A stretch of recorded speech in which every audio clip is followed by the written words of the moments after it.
About 14 billion years ago, the universe was born from an explosion known as the Big Bang. But in the 1920s, astronomers found something strange. Apart from a few nearby galaxies, everything was moving away from us. And to make matters more interesting, the farther a galaxy was, the faster it was moving away.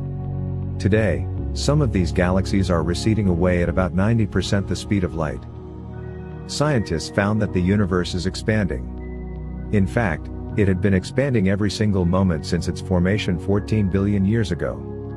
But there's a problem. Although we know that the universe is expanding, we do not know the exact rate of expansion. In the 1990s, astronomers found that the distant explosions of stars, known as the supernovas, were dimmer and hence farther than previously thought. This was a groundbreaking observation because it showed that not only is the universe expanding, but also is accelerating in its expansion. To explain why the universe is showing such a behavior, scientists were forced to add dark energy, a mysterious force pushing the cosmos apart. When they calculated the expansion rate now, the number came out to be 73.4 kilometers per second per megaparsec. This number looked good enough until a spacecraft sent back something different. This is the Planck satellite built by the European Space Agency. It has spent about 4 years measuring the cosmic microwave background radiation, the afterglow of the Big Bang. The data sent back by the Planck satellite brought down the expansion rate to 67.4 kilometers per second per megaparsec. For a cosmologist, this difference is a serious concern. That's why they have come up with a new method to calculate the expansion rate that involves black holes and neutron stars. Neutron stars are the dead stars that form when a massive star ends its life. They are made up of neutrons and are incredibly dense objects. In a diameter of just a few miles, they contain a mass that is twice the mass of the Sun. Black holes, on the other hand, are monsters. They are denser than neutron stars and form when highly massive stars implode. So a collision between a neutron star and a black hole is undoubtedly a cataclysmic event that treats spacetime with powerful ripples known as gravitational waves.